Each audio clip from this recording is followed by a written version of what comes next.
gonna do some praise and worship to go ahead and get started with everyone. And my son is going to start us off. Yep. Go ahead, Nathaniel, take it away. 3, 2, 1. Hold on. I'm gonna go to my old recording. Oops. That's not it.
Good job.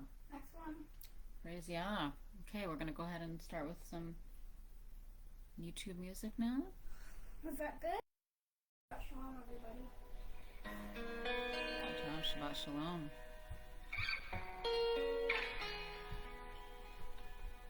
Praise Yah for the gifts that our babies bring us.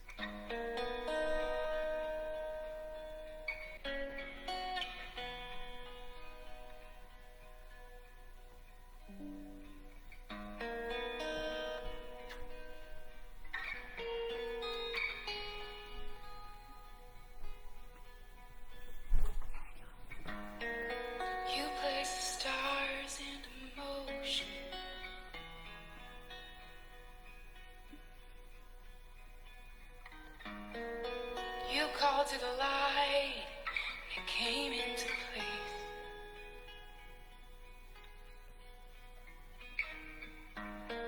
Every detail of our beings, you created.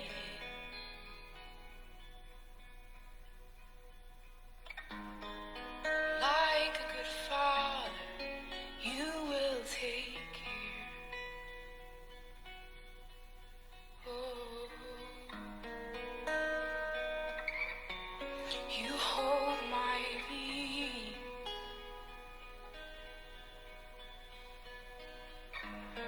You wrap yourself around every detail of my life.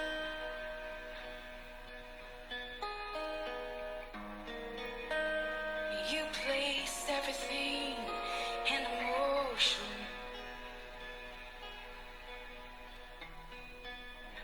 And all I have to do is stand in the palm of your hand, 'cause I mean everything to you.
Praise Yah. That was an amazing song.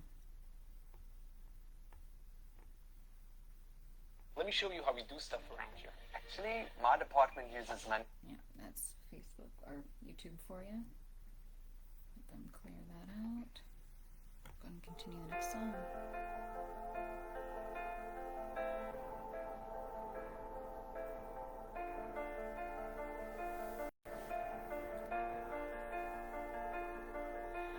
I keep fighting voices in my mind that say I'm not enough.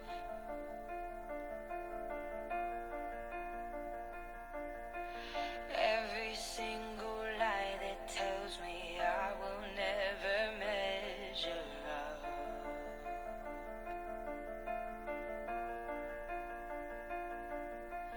Am I more than just the sum of every high and every low?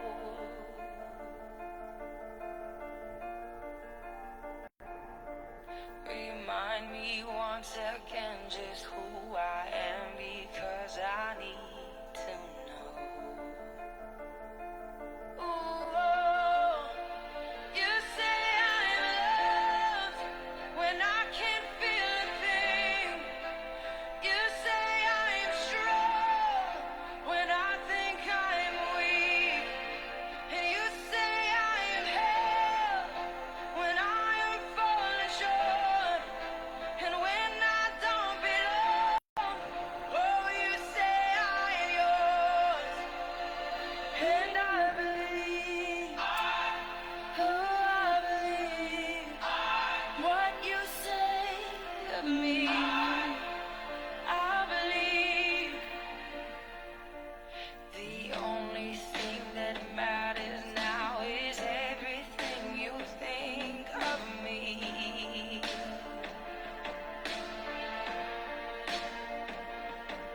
In you I find my worth, in you I find my identity. Ooh, you say I am loved when I can't feel a thing. You say I am strong when I think I'm weak. And you say I am held when I am falling short. When I don't belong, oh, you say I am yours. And I believe, oh, I believe what you say of me. Oh, I believe.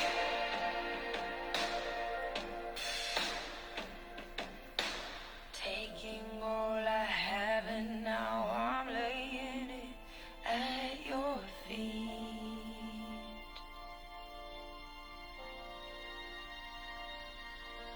You'll have every failure, God. You'll have every victory. Ooh, you say I am loved when I can't feel a thing. You say I am strong when I think I am weak. You say I am held when I am falling short. When I don't belong, oh, you say I am yours. And I believe, oh, I believe what you say of me. I believe, oh, I believe, yes, I believe what you say of me. I believe.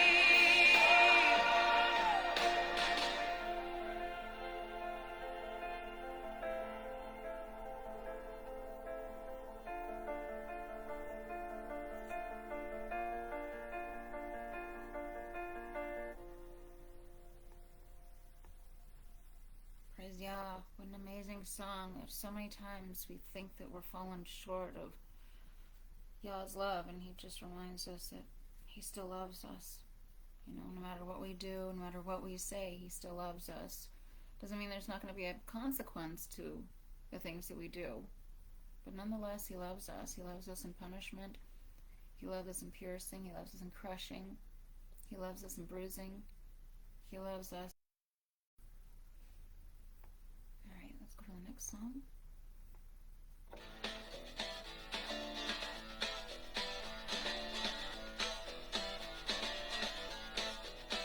Hear my prayer, oh Lord, and let my cry come unto you. Please don't hide your face from me in the day of my trouble, no. Oh, Shema Yisrael, you have not been forgotten, no, your time is come. Shema Yisrael, you will not be forsaken, oh, the time to favor Zion, the time to favor Zion has come. For my days are like smoke and all my bones are in the furnace. My heart's so stricken and withered I can't even eat my bread.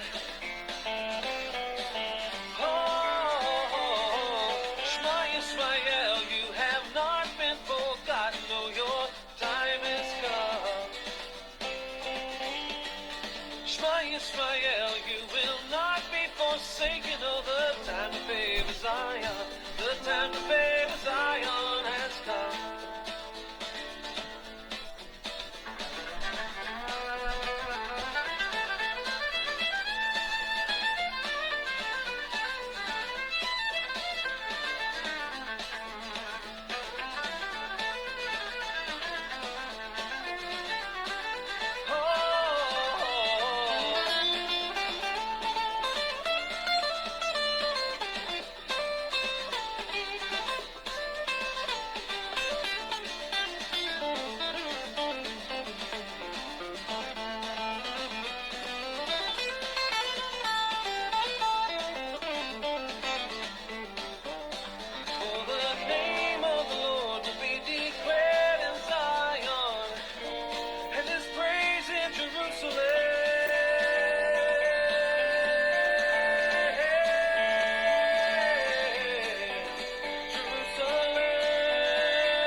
Generation to come, who knows, the time to favor Zion has come. And for a people yet created who would praise the Lord, the time to favor Zion has come. Shema Yisrael,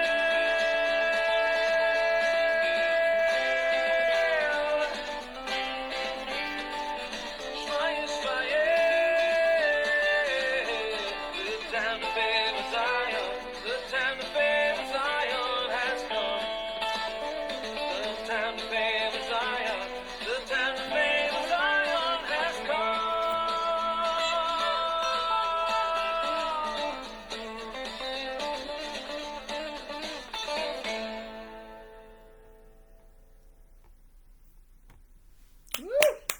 Amen. Thank you, Abba. Thank you for giving us this music to praise you and glorify your holy name.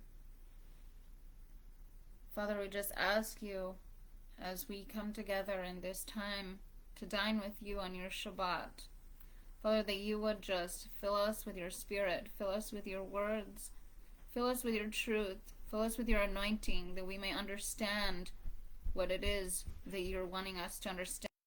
One roof as a knitted Israel instead of scattered, to praise and worship you and give you all the glory alone, for you alone are worthy of praising. There's no other God out there, there's no other demigod that can try to take your place or even be your son. We are the sons and daughters of you. We are made in your image, not one man, like the New Testament says. We were made in your image alone. So we just bring you all the glory, Father. Alright, we'll go ahead and start in Exodus 11.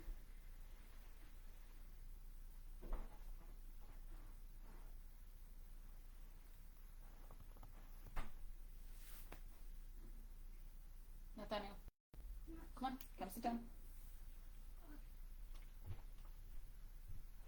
Alright, so the Torah portion that we're going to be doing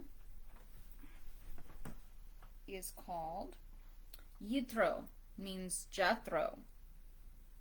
So we're going to read Exodus 11 through 20, if Yahweh is willing. Don't know how long that's going to take, what we're going to encounter. Can I read? And we're going to read the prophet's writings. Can I read all of that? Please do not interrupt me. Shall let you go. He shall surely thrust you out hence altogether. Speak now in the ears of the people, and let them ask every man of his neighbor, and every woman of their neighbor, of her neighbor, jewels of silver and jewels of gold. And Yah gave the people favor in the sight of the Egyptians.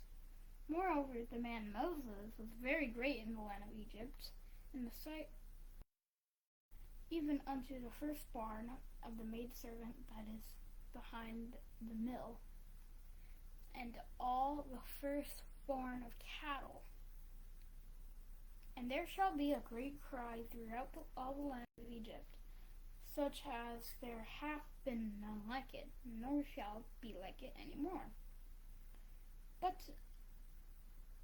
But against any of the children of Israel shall not a dog whet his tongue against man or beast, that ye may know how that Yah doth put a difference between the Egyptians and Israel. And my wonders may be multiplied in the land of Egypt. And Moses and Aaron did all these wonders before Pharaoh. And Yah hardened Pharaoh's heart, and he did not let the children of Israel go out of his land. Good job. Exodus 12. And Yah spoke unto Moses and Aaron in the land of Egypt, saying, This month shall be unto you the beginning of months. It shall be the first month of the year to you. Speak ye unto all the congregation of Israel, saying, In the 10th day of this month they shall take to them every man a lamb, according to their father's houses, a lamb for a household. And if the household be too little for a lamb, then shall he and his neighbor next unto his house take one according to the number of the blood, and put it on the two side posts and on the lintel, upon the houses wherein they shall eat it. Now this is where it talks about in the Ten Commandments movie, because you see a ton of people using lamb blood on their doors. Yeah, you know why they do that? Because in this time, Pharaoh worshipped lamb and cattle gods. And the god at that time was Amun-Ra. Mm-hmm. And Amun-Ra did a very bad thing to get judgment brought upon him. He impregnated. The New Testament twists that and says, oh no, he's the Passover lamb to be sacrificed and worshipped. No, Yahuwah said he is purely to be sacrificed in judgment. Yeah. So this is another inconsistency that we see with the New Testament to what the actual Torah is saying. Go ahead, Nate.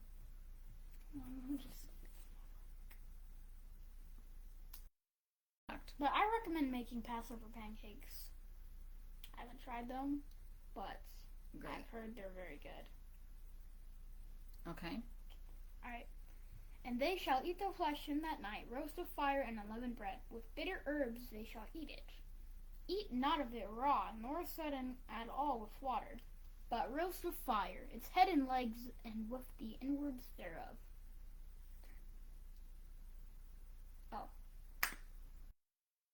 On your feet, and your staff in your hand, and ye shall eat it in haste. It is Yah's Passover. For I will go through the land of Egypt in that night, and will smite all the firstborn in the land of Egypt, both man and beast. And against all gods of Egypt I will execute judgments. I am. Yahuwah. Yeah, God. Yeah. That's interesting because, it speaks about 400 years for Israel to meet their full mission.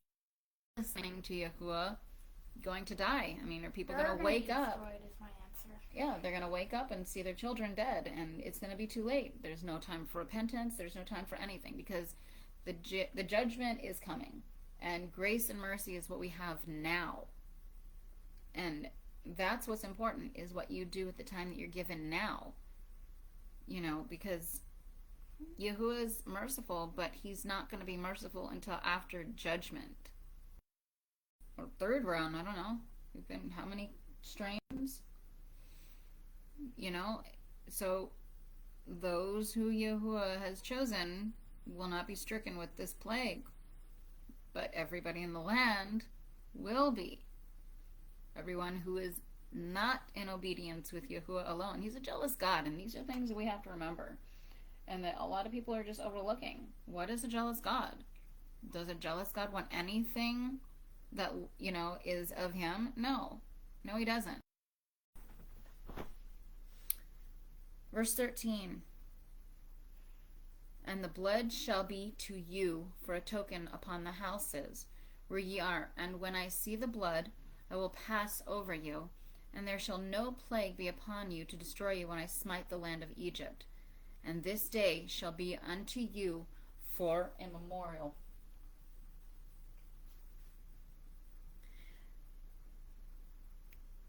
And he made Israel, he made Jacob as a human, not what he is.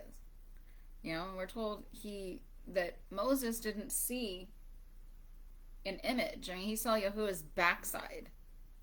But, we're not told what this backside looked like. So it's interesting here. A lot of people overlook this memorial and this as an ordinance specifically meant to be kept. And if broken, there's severe working on that day. Yahuwah holds it against you. Now, he knows we're in captivity, and he knows that there's, employers that do not care to honor Yahuwah's feast days. They don't, they think it's been done away with. A lot of them just don't even know that they're violating this, and they have bad things happen to them on these days. And they have no idea why. They just think it's by happen chance. But no, Yahuwah is very specific on what he says. 7 days shall there be no leaven. Not keeping it this day the way that the Father has said it, and you do it in your own way, of your own choice, there's heavy consequences to those actions. Verse 20, ye shall eat nothing leavened. In all your habitations shall ye eat unleavened bread. Go ahead and pause here for a minute.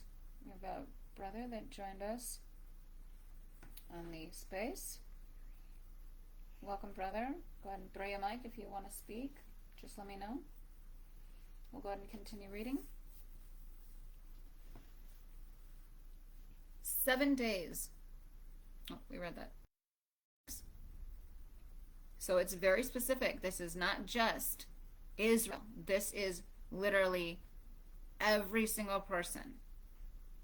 Verse 21.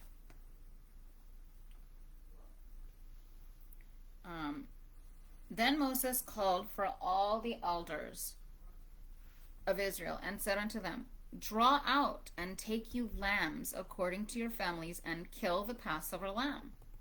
And ye shall take a bunch of hyssop and dip it in the blood that is in the basin, and strike the lintel and let us know. This time is coming. We have to prepare now for this and get it right. There is no more, we have several years. No, we are seeing Palestine at war again, just like in the 1948s. That they were there in the crosshairs. They're in the crosshairs now. And guess what? It's coming back on us, because what does Iran say? What do they say? If you attack this nation, see that? And the children of Israel went and did so, as Yahuwah had commanded Moses and Aaron. So did they. And it came to pass, At midnight, the Yahuwah smote all the firstborn in the land of Egypt, from the firstborn of Pharaoh that sat on his throne unto the firstborn of the captive that was in the dungeon, and all the firstborn of cattle. See that? Specifically cattle, because this was judgment on Pharaoh's lamb and cattle gods. And Pharaoh rose up in the night, he and all his servants and all the Egyptians, and there was a great cry in Egypt, for there was not a house where there was not one dead.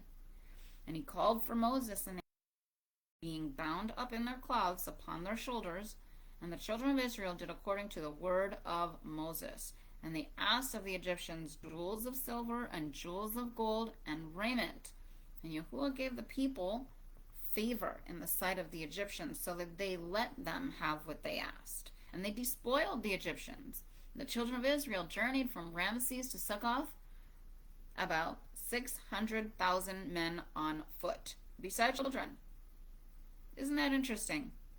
Is Yahuwah going to do this again? So many people claim that it's going to be the 144,000. It's going to be this.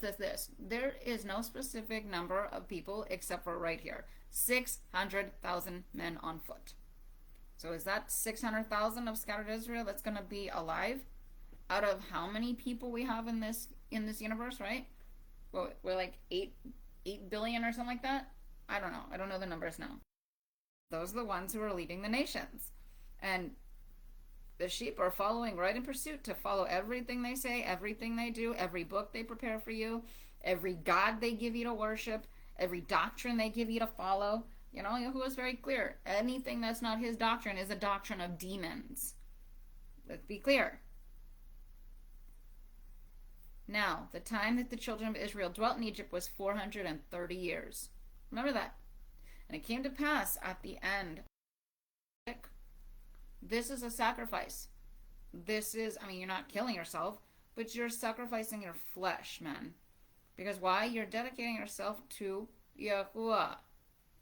Very, very important. If you're not circumcised, you might want to think about getting that done. And it's a sacrifice, right? It's going to hurt. It's a cutting of the flesh. It's a searing of the spirit. It's to let you know who you are. Very, very keep the Passover to Yahuwah. Let all his males be circumcised. There you go. Males. So if it was just a circumcision of the heart, it wouldn't say males, would it? There's no point to that. It's literal. This is not symbolic. This is literal, men. And then let him come near and keep it. And he shall be as one that is born in the land, but no uncircumcised person shall eat thereof. Now remember, if you're not land of Egypt by their hosts, yeah? So people who are leading them is the host, Yahuwah's host, right? He is Yahuwah of hosts, meaning the people who are leading his people, not some demigod son. Just to clarify that. All right? Exodus chapter 13. And Yahuwah spoke unto Moses, saying, Sanctify unto me all the firstborn whatsoever openeth the womb among the children of Israel, both of man and of beast. It is mine. See that? He's so jealous. He's like, no, give it. It's mine. And Moses said unto the people, Remember this day in which ye came out from Egypt, out of the house of bondage. For by strength of hand Yahuwah brought you the month of Abib. There's a lot of speculation here. From my understanding, it is the middle of the Gregorian March calendar to April. The middle of April. So it can fall in between there. It all has to do with what? The moon. I'm going by the moon here. Very, very, very specific. Verse 5. It shall be when Yahuwah shall bring thee into the land of the king. And the seventh day shall be a feast to Yahuwah. Unleavened bread shall be eaten throughout the 7 days, and there shall no leavened bread be seen with thee. Neither shall there be leaven seen with thee in all thy borders. So we're looking at the nation in a bigger picture here. How many people are not going to listen to this word? How many people are not going to care what is said here? How many people are not going to know, right? Yahuwah says, for lack of knowledge, on thy hand, and for a memorial between thine eyes. All right, what does that sound like? That sounds like the mark of the beast, right? What do they say? You're going to take it on your right hand or your forehead, right? Well, here we go. They have their mark, and Yahuwah has his mark. So if Yahuwah's mark doesn't have anything related to a beast system called the whores of Babylon, right? Yahuwah says to get out of her, my people. Get out of her means get out of the organized religion. That means Christianity. That means Hinduism. That means Judaism. I mean, even though they worship one God, there is some sinister stuff behind this. It's not all that. I mean, they've got a lot of other things that are hidden. The Zionistic Jews, they're Jews, but they are not Jews. They say they are Jews, and they're not. Who are the real Jews? Scattered Israel is. So, very, very specific wording. What does season contain? It contains a cluster of months that represent the weather, right? They have to do with the weather. But then when you break it down even smaller, these months consist of what? Weeks. What do weeks consist of? Days, right? So what is Yahuwah using to guide his people to count the days for the Sabbath and the feast days? Very specific. It says the seasons are used and the moon is the one guiding it. Right? What does redeem mean? Restore, right? By what? By the sacrifice of this beast lamb god. Verse 14, and it shall be when thy son ask thee in time to come, saying, what is this? That thou shalt say unto him, by strength of hand, Yahuwah brought us out from Egypt, from the house of bondage. Right? Behold, the hand, the Creator, is firm. Right here. Not behold the hand, the nail, the whatever it is, the New Testament claims. Totally misunderstood. Totally misunderstood. Or ends for his feast days, right? Very, very specific. Verse 17. And it came to pass when Pharaoh had let the people go, that God led them not by the way of the land of the Philistines, although that was near. For God said, let peradventure the people repent. Paying attention to this, guys? When they see war. Specific wording there. Verse 19, and Moses took the bones of Joseph with him, for he had straitly sworn the children of Israel, saying, God will surely remember you, and ye shall carry up my bones away hence with you. And they took their journey from Succoth and encamped in Etham, in the edge of the wilderness. And Yahuwah went before them by day in a pillar of cloud to lead them the way, and by night in a pillar of that makes him spirit, as he says he is. He puts his spirit inside of us, right? He puts himself into us so that we can represent him. Verse 22, the pillar of cloud by day and the pillar of fire by night departed not from before the people.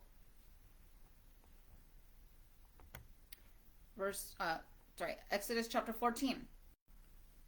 And Yahuwah spoke unto Moses, saying, speak unto the children of Israel, that they turn back and encamp before Pi Hakiroth, between Migdal and the sea, before Baal Zephon, over against it shall ye encamp by the sea.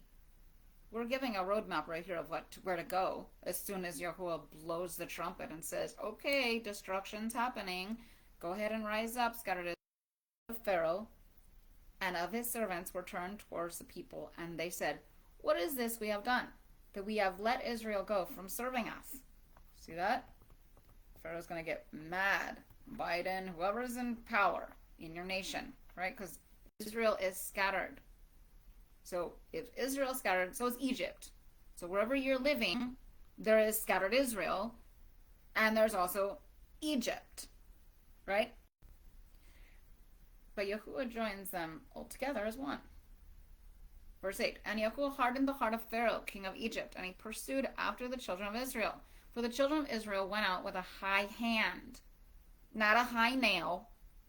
No nail. There's no nail. Behold, the hand of Yahuwah is firm. And the Egyptians pursued after them all the horses and chariots of Pharaoh, and his horses in front of Baal Zephon. Isn't that interesting? Baal. So Baal is related specifically to these horsemen. And when you look at the name Jesus, the root word means horse. Put it together, horsemen. Now, this is backed up, historically documented, okay?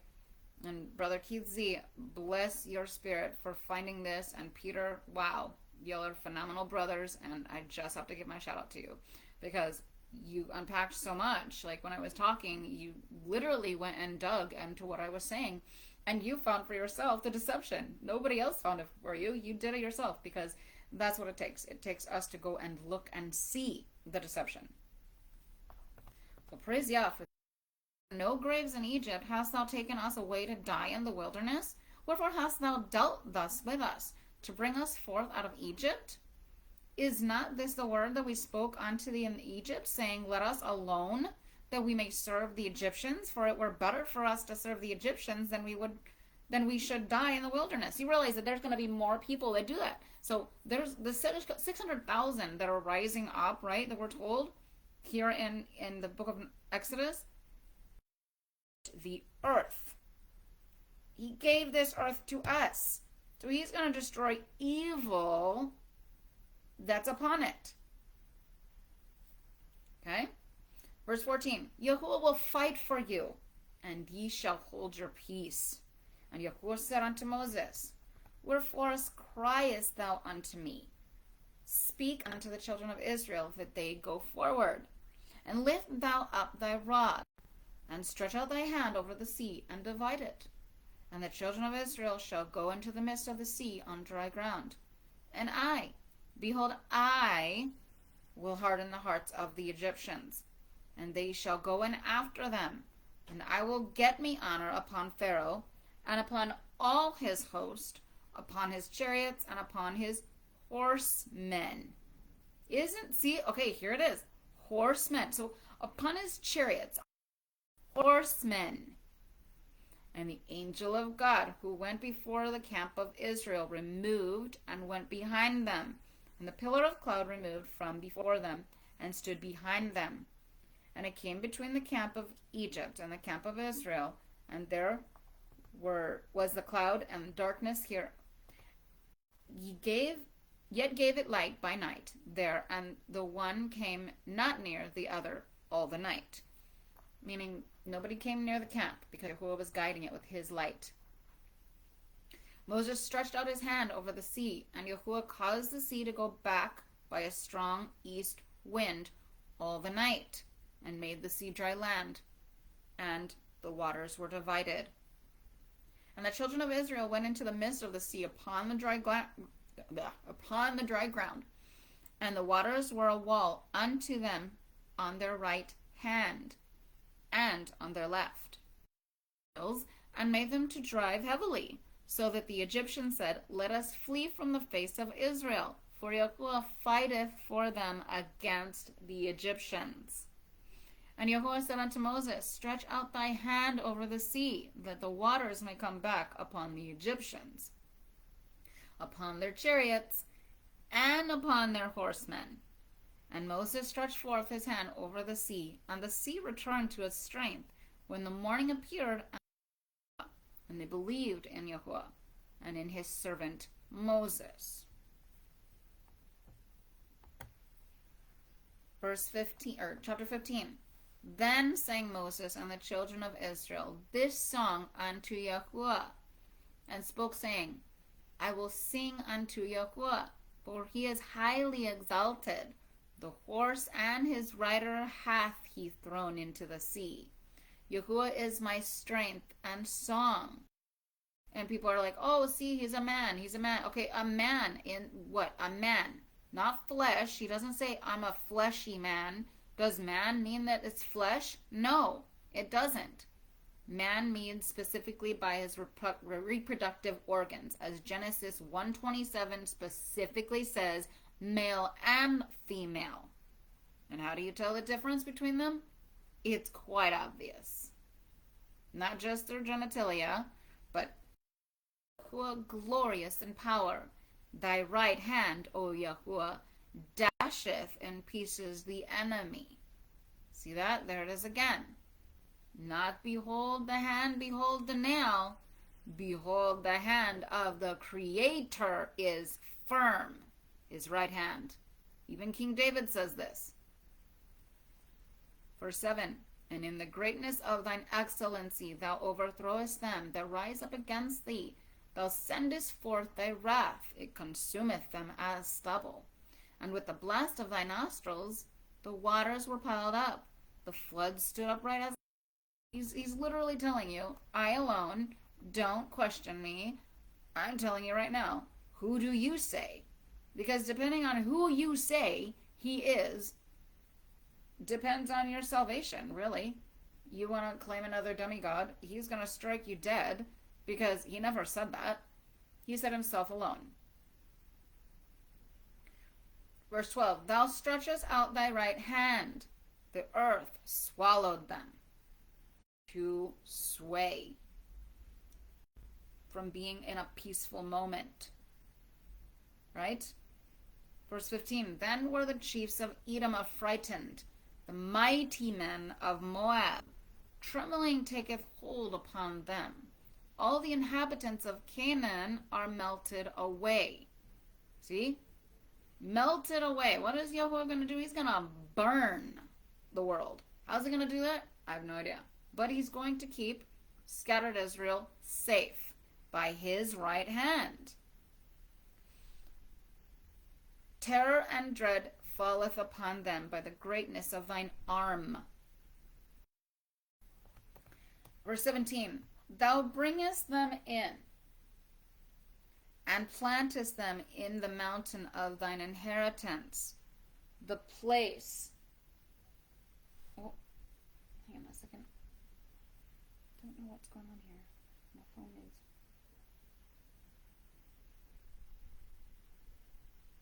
Just a moment. That's interesting. Thou bringest them in and plantest them in the mountain of thine inheritance, the place, O Yahuwah, which thou hast made for thee to dwell in, the sanctuary, O Yahuwah, which thy hands have established. Yahuwah shall reign forever and ever. The horses of Pharaoh went in with his chariots, and with his horsemen into the sea. And Yahuwah broke a mar means what? Sea. And isn't it interesting, these horsemen that are spoken about, right, were thrown into the sea. They could not drink of the waters of Mara, for they were bitter. Right? The sea water. Therefore the name of it was called Mara. And the people murmured against Moses, saying, what shall we drink? And he cried unto Yahuwah, and Yahuwah showed you think that I'm going to be okay with that. But right here he says, in his eyes. His. Not ours. Not our own thoughts. Not our own ways. Not the nation's ways. Not my friend's ways. Not my brother's ways. No. His ways. His eyes. We see through his eyes. What do they say about the eyes? They are the window to the soul. Whose soul are you looking into? You're looking into Yahuwah's. And will give ear to his commandments and keep all his statutes, right? So he wants all his statutes being kept. I will put none of the diseases upon thee, which I have put upon the Egyptians, for I am Yahuwah that healeth thee. So many people are like, oh, I'm healed in this person's name. I'm healed in this gaudy Seuss. But they're really so delusional to see that it's Yahuwah who's done it all along. And they refuse to get chapter 16. And they took their journey from Elim, and all the congregation of the children of Israel came unto the wilderness of Sin, which is between Elim and Sinai, on the 15th day of the 2nd month after their departing out of the land of Egypt. See, Yahuwah is taking us back into sin, right? He's going to be testing us. And how does he test us? It's easy now to do it because we have luxury that allows us to do that. But when we're in the wilderness, that's the true test of sin. Verse 3, and the children of Israel said unto them, would that we had died by the hand of Yahuwah in the land of Egypt. I think we just read that. Okay, verse 4. Then said Yahuwah unto Moses, behold, I will cause to rain bread, and in the morning then ye shall see the glory of Yahuwah, for that he hath heard your murmurings against Yahuwah. And what are we that we murmur against us? And Moses said, this shall be, when Yahuwah shall give you in the evening flesh to eat, and in the morning bread to the full, for that the Yahuwah heareth your murmurings, which ye murmur against Israel, that they look toward the wilderness, and behold, the glory of Yahuwah appeared in the cloud. And Yahuwah spoke unto Moses, saying, I have heard the murmurings of the children of Israel. Speak unto them, saying, at dusk ye shall eat flesh, and in the morning ye shall be filled with bread, and ye shall know that I am Yahuwah your God. And it came to pass at even, and when the children of Israel saw it, they said one to another, what is it? For they knew not what it was. And Moses said unto them, it is the bread which Yahuwah hath given you to eat. This is the thing which Yahuwah hath commanded. Gather ye of it every man according to his eating, an omer ahead, according to the number of your persons, shall ye take it, every man for them that are in his tent. And the children of Israel did so, and gathered some more, some less. And when they did made it with an omer, he that gathered much had nothing over, and he that gathered little had no lack. They gathered every man, leave it till morning.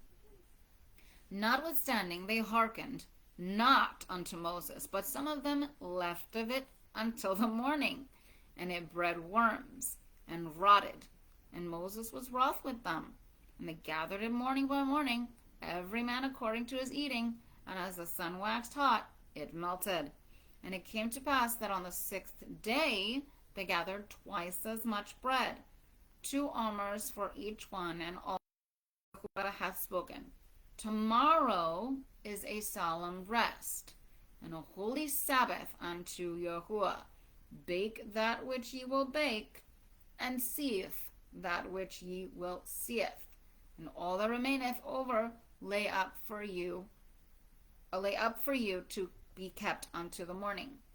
He is literally telling us about the Sabbath day. So we are to say that there went out some of the people to gather, and they found none. So they deliberately went against Yahuwah on his Sabbath day. Like we see a lot of people today trying to compromise. Yes, we live in captivity, but we try our darndest to keep it as best as we can. Meaning, if we have to work, we don't go out to lunch and go spend money because we're trying to justify the fact that we're in captivity. Absolutely not. That is still grounds for judgment, and it's not okay with Yahuwah. He's a very jealous God, very, very specific of his laws, very, very specific for what he created to follow. All right. Verse 28, and Yahuwah said unto Moses, how long refuse ye to keep my commandments and my laws? So he's asking scattered Israel this. How long are you going to continue to break my commandments and go congregate? No, I did not. I said, you stay home And whoever you're with in your home, that is who you congregate with. So in today's world, we have the internet. We can still be home, right? The luxury of that. And still gather with our friends. Like we're gathering with our brother Patrick. I'm gathering with all of my friends here on Facebook. My fiance Luke. Okay? So, very, very thereof manna. And it was like coriander seed. White, and the taste of it was like wafers made with honey. And Moses said, this is the thing which Yahuwah hath commanded. Let an omer full of it be kept throughout your generations. Which we did not, because I don't even have an omer of this. That they may see the bread wherewith I fed you in the wilderness when I brought you forth from the land of Egypt. And Moses said unto Aaron, take a jar, and put an omer full of manna therein, and lay it up before Yahuwah, to be kept throughout your generations.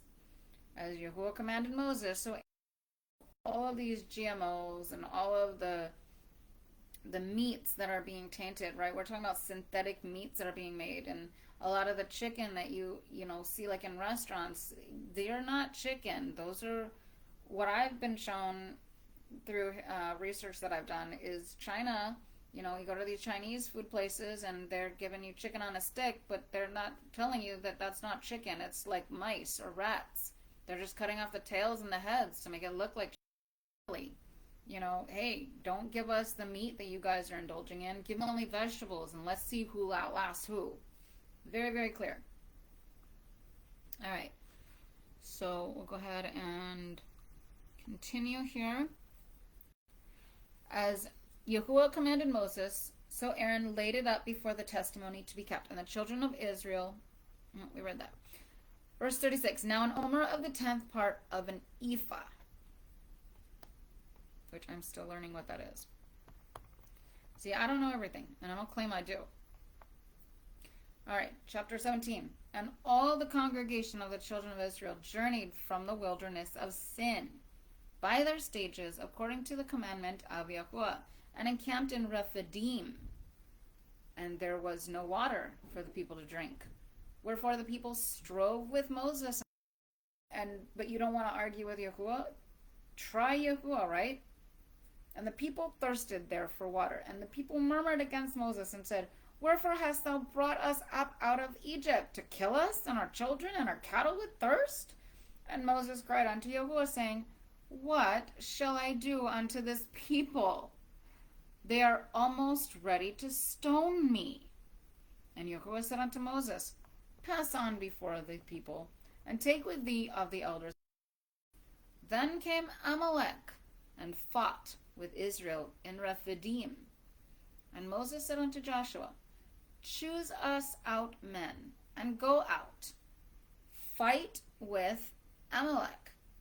And Moses, Aaron, and Hur went up to the top of the hill. And it came to pass, when Moses held up his hand, that Israel prevailed, and when he let down his hand, Amalek prevailed. But Moses' hands were heavy, and they took a stone, and put it under him, and he sat thereon. And Aaron and Hur stayed up his hands, the one on one side, and the other on the other side. And his hands were steady until the going down of the sun.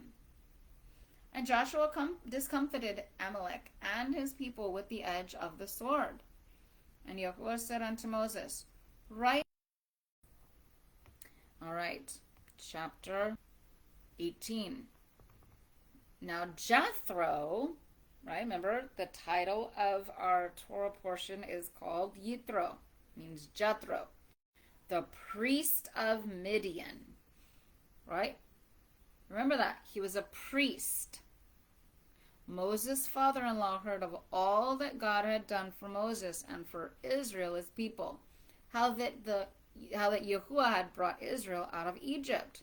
And Jethro, Moses' father-in-law, took Zipporah, Moses' wife, after he had sent her away, and her 2 sons, of whom the name of the one was Gershom. My father was my help, and delivered me from the sword of Pharaoh. So Eliezer means what? My father who helps me. and delivers me. Right? And Jethro, Moses' priest father-in-law, came with his sons and his wife unto Moses into the wilderness, where he was encamped at the mount of God. And he said unto Moses, I, thy father-in-law Jethro, am coming unto thee, and thy wife, and her 2 sons with her, and be Yahuwah, who hath delivered you out of the hand of the Egyptians, and out of the hand of Pharaoh, whom hath delivered the people from under the hand of the Egyptians. Now I know that Yahuwah is greater than all gods. Ye, for that they dealt proudly against them. I had a brother telling me, oh, there's no other gods. Yahuwah says there's no other gods. I'm like, well, okay, hold on, because it says right here in Exodus that he was greater than all gods. So if there's on the morrow that Moses sat to judge the people, and the people stood about Moses from the morning unto the evening. And when Moses' father-in-law saw that he did to the people, he said, What is this thing that thou dost to the people? Why sittest thou thyself alone, and all the people stand about thee from morning unto even? And Moses said unto his father-in-law, Because the people come unto me to inquire of God. When they have a matter, it cometh unto me. And I judge between a man and his neighbor, and I make them know the statutes of God and his laws. Statutes, here's another thing, very, very important. So you have specifically the mediator between Yahuwah and his people. They had to go through the priest. And thou shalt teach them the statutes and the laws, and shalt show them the way wherein they must walk, and the work that they must do. Here we hear it again. Jethro, the priest, was specifically given this right. All the people, able men, such as fear God, men of truth, hating unjust gain, and place such over them to be rulers of thousands, rulers of hundreds, rulers of 50s, and rulers of 10s. And let them judge the people at all seasons. And it shall be that every great matter they shall bring unto thee, but every small matter they shall judge themselves. So God said, boom, right there, the priest is who? Jethro. Not no made-up Jesus character that so many people want to add from the New Testament. Boom, right there. Even the Torah portion is called Jethro, the priest of Midian. So the title of a priest, the occupation of a priest was, we just read it. They were the mediators between Yahuwah. They were the ones who were judges. They were the ones who issued decrees. They were, all right? Exodus 19. In the 3rd month after the children of Israel were gone forth out of the land of Egypt, the same day came they into the wilderness of Sinai. Oh my gosh, they tried to block my stuff again. Oh. Trying to say I'm not using my own stuff. Unbelievable. Okay. Verse 2. And when they were departed from Rephidim, and were come to the wilderness of Sinai, they encamped in the wilderness. And there Israel encamped before the mount. And Moses went up unto God, and Yahuwah called unto him out of the mountain, saying, Thus shalt thou say to the house of Jacob, and tell the children of Israel, Ye have seen what I did unto the Egyptians, and how I bore you on eagle's wings, and brought you unto myself. Now therefore, if ye will hearken unto my voice indeed, and keep my covenant, then ye shall be mine own treasure, for among all peoples, for all the earth is mine. A jealous is so important to follow, because it's a repeat of what Yahuwah is doing. Another 400 years will be set aside as soon as Israel starts sinning again. All right. Verse 6, and ye shall be unto me we read that. Verse 7, and Moses came and called for the elders of the people, and set before them all these words, which Yahuwah commanded him. And all the people answered together and said, all that Yahuwah hath spoken we will do. And Moses reported the words of the people unto Yahuwah.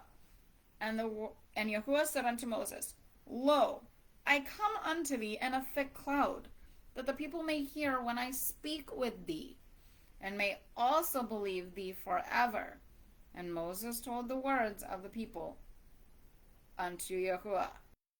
Into the mount, or touch the border of it, whosoever toucheth the mount shall be surely put to death. No hand shall touch him, but he shall surely be stoned, or shot through.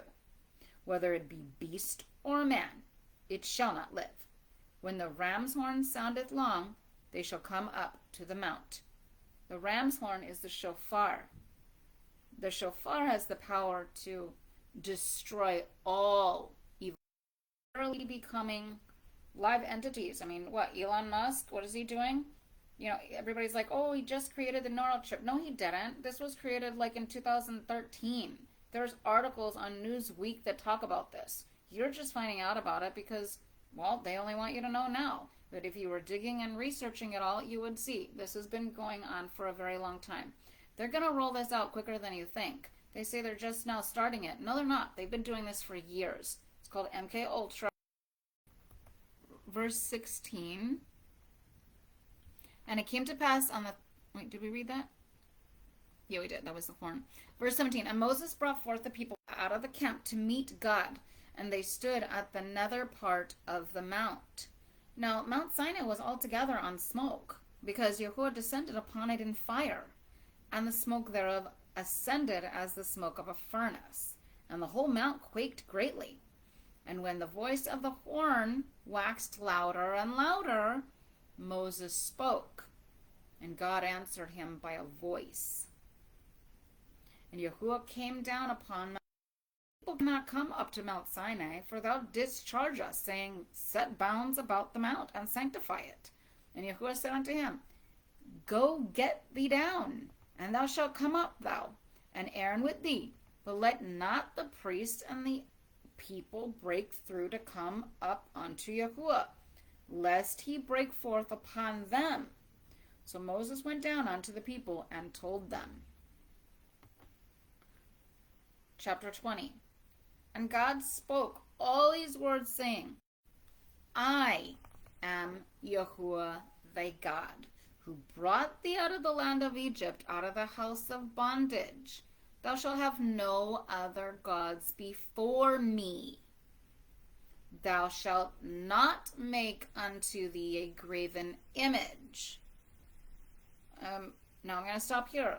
What is a graven image? Well, Isaiah and Jeremiah are very clear that the carpenter created all over the place. When Yahuwah said, these are graven images that I did not give you to make. He didn't give you a cross to make.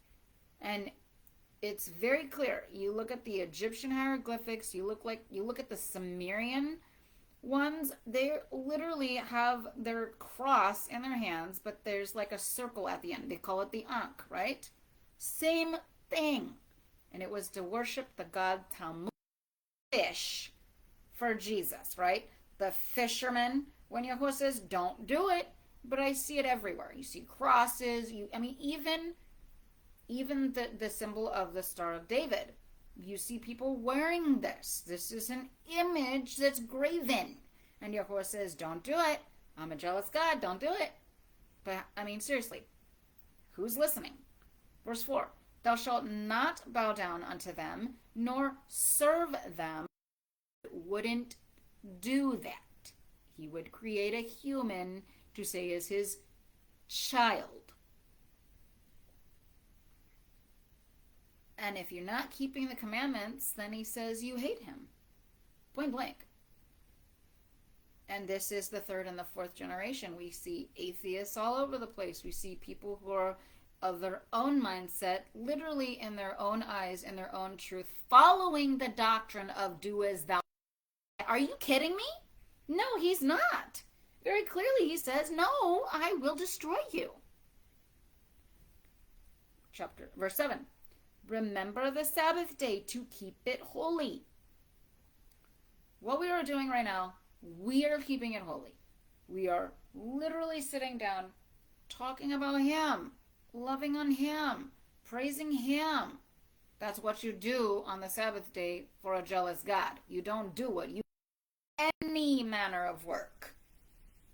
Thou, nor thy son, nor thy daughter, nor thy manservant, nor thy maidservant, nor thy cattle, nor thy stranger that is within thy gates.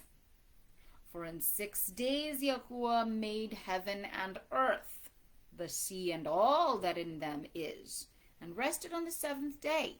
Wherefore Yahuwah blessed, Yahuwah thy God giveth thee.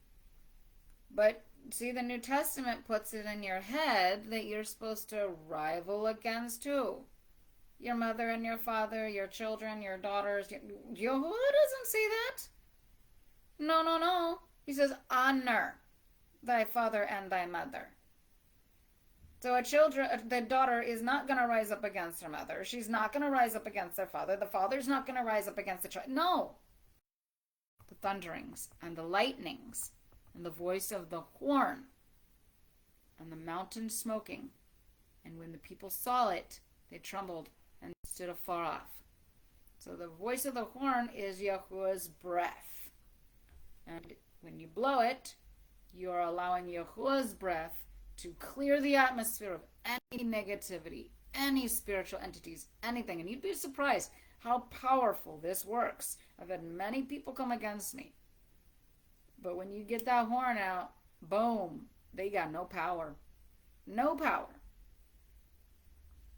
And they said unto Moses, speak thou with us, and we will hear, but not let God speak with us, lest we die. And Moses said unto the people, fear not, for God is come to prove you, and that his fear. And the people stood afar off, but Moses drew near unto the thick darkness where God was.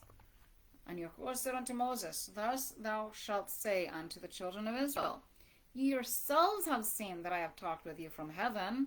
Ye shall not make with me gods of silver or gold, gods of gold. Ye shall not make unto you. Again, what do we see today? We see people wearing crosses that are adorned in gold and silver. I mean, earrings adorned in gold and silver in the image of a cross.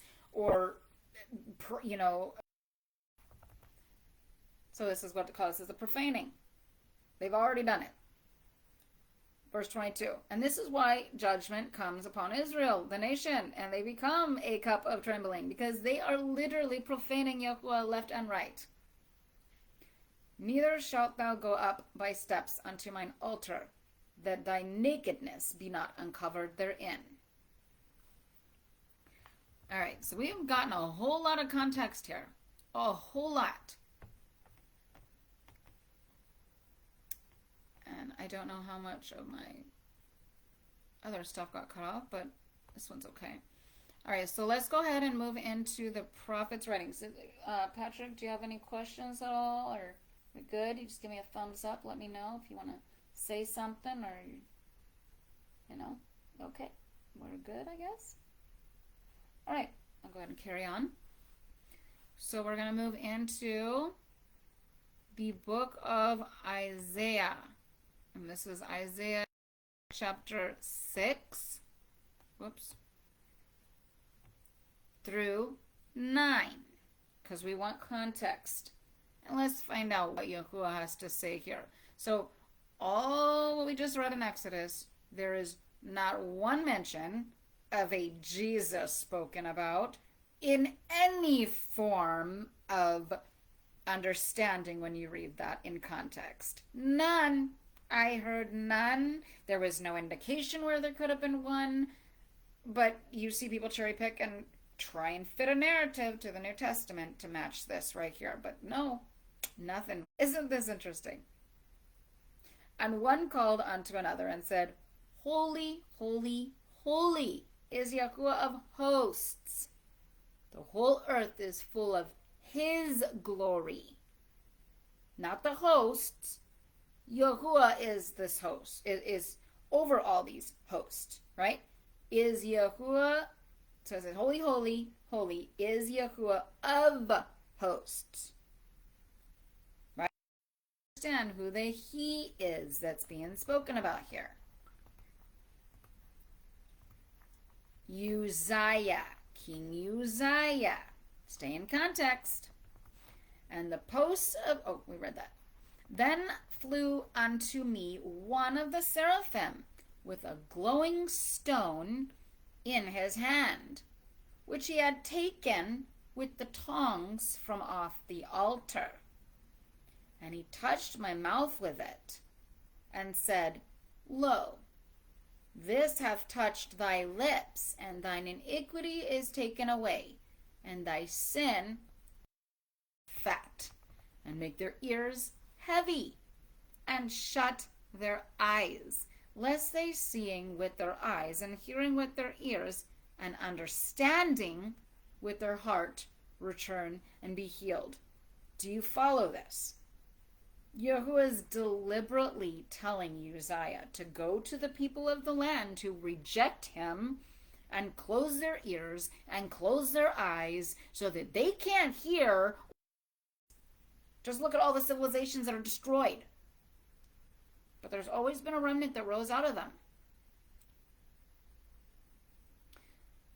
Verse 12.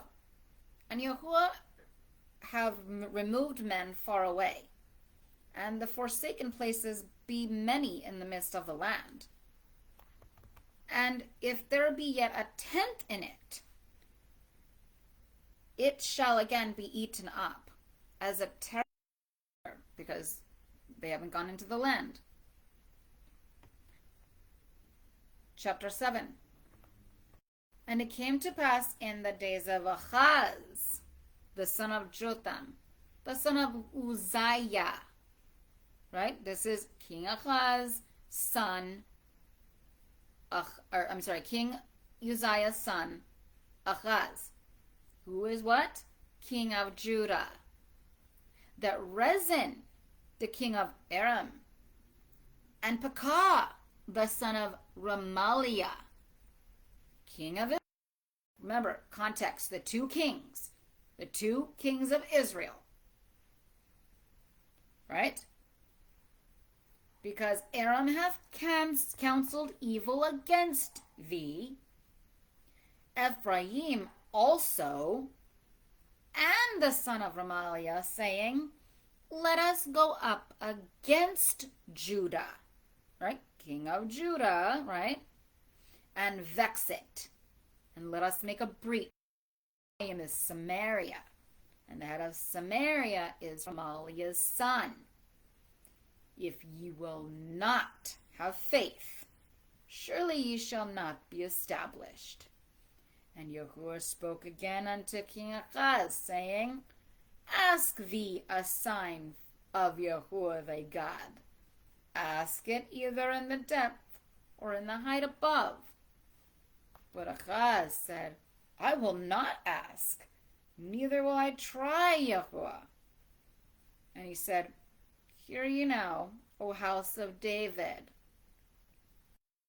The land whose two kings thou hast a horror of shall be forsaken, meaning king of Ephraim, king of Rezin, and king of Remaliah will be destroyed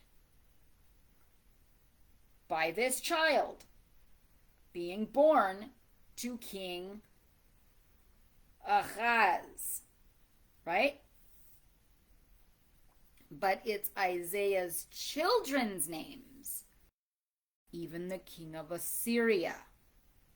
So all these kings separated from Yahuwah. They were chosen, right? And we're told specifically that they would be chosen ones that Yahuwah used to be priests to minister and judge.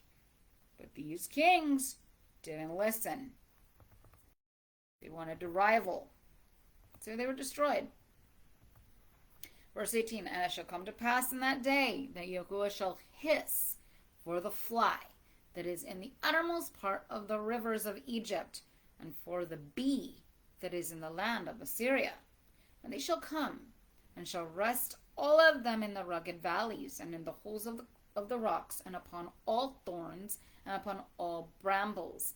In that day that a man shall rear a young cow and 2 sheep, and it shall come to pass, for the abundance of milk that they shall give, he shall eat curd, for curd and honey shall everyone eat that is left in the midst of the land. Right?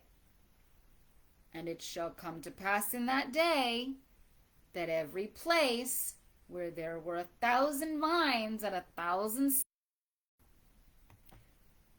Chapter 8. And Yahuwah said unto me, take thee a great tablet, and write upon it in common script, the spoil speedeth, the prey hasteth. And I will take unto me faithful witnesses to record Uriah the priest, and Zechariah the son of Jeberechiah. Your wife had to be a virgin. Very, very, very important. For before the child shall have knowledge to cry, my father and my mother, the riches of Damascus and the spoil of Samaria shall be carried away before the king of Assyria. And Yahuwah spoke unto me again, saying, forasmuch as this people hath refused the waters of Shiloh. All right. Now therefore, behold, Yahuwah bringeth up upon them the waters of the river, mighty and many, even the king of Assyria and all his glory. And he shall come up over all his channels and go over all his banks. And he shall sweep through Judah, overflowing as he passeth through. He shall reach even to the neck, and the stretching out of his wings shall fill the breadth of thy land. O Emmanuel, make an uproar, O ye peoples, and ye shall be broken in pieces, and give ear, all ye of far countries. Gird yourselves, and ye shall be broken. All right. And many among them shall stumble and fall and be broken and be snared and be taken. Bind up the testimony. Seal the instruction among my disciples. That is added. That is not in the original context of the wording, and it's not disciples. Verse 17, and you can research that. And I will wait for Yahuwah that hideth his face from the house of Jacob, and I will look for him. Behold, I am the children whom Yahuwah hath given me. Given me. Right? Isaiah. Shall be for signs and for wonders in Israel, for Yahuwah of hosts, who dwell in Mount Zion. Now, let's take all the names that were just given.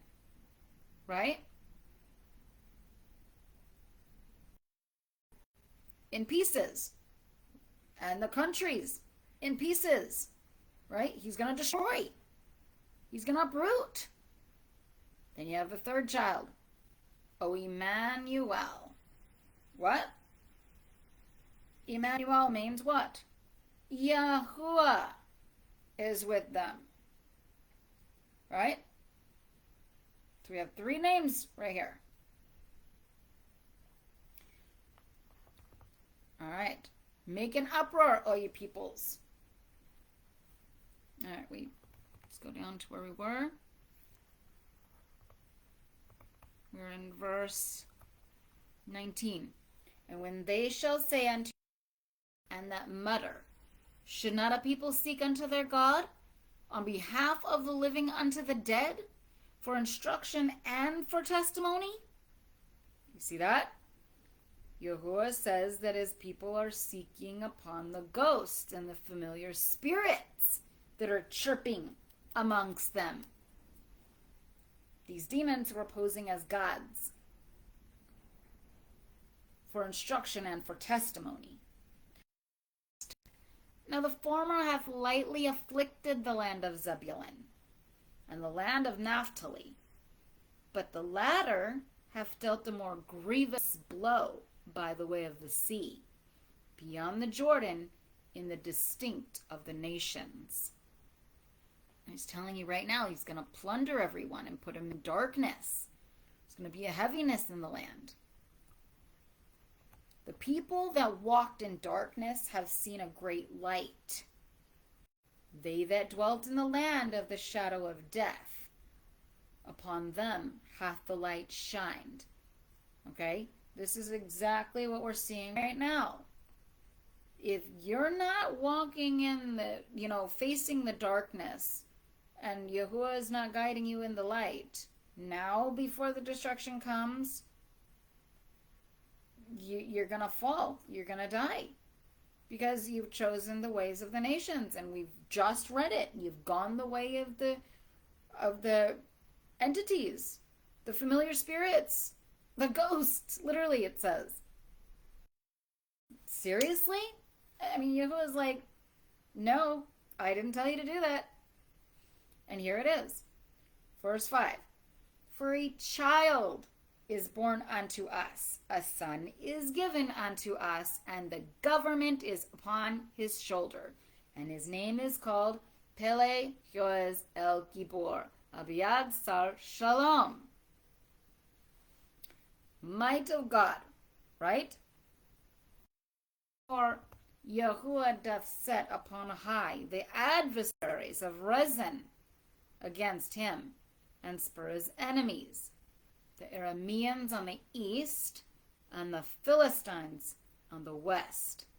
And they devour Israel with open mouth. For all this his anger is not turned away, but his hand is stretched out still. Yet the people turneth not unto him that smiteth them, neither do they seek Yahuwah of hosts. They seek the familiar spirits of the land. Yet the young men, neither shall he have compassion on their fatherless and widows, for everyone is ungodly and an evil doer, and every mouth speaketh wantonness. For all this his anger is not turned away, but his hand is stretched out still. For wickedness burneth as the fire, it devoureth the briars and thorns. Ye it kindleth in the thickets of the forest, and they roll upward in thick clouds of smoke. Through the wrath of Yahuwah of hosts is the land burnt up. The people also are as the fuel of fire. No man spareth his brother. This is Yahuwah. He's not playing around. He is coming to destroy in wrath a nation that deceived him and turned the ways out still. All right.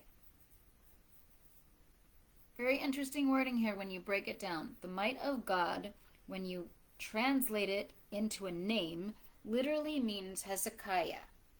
And according to historical fact, Hezekiah was King Ahaz's son through the virgin woman he was to marry to make queen.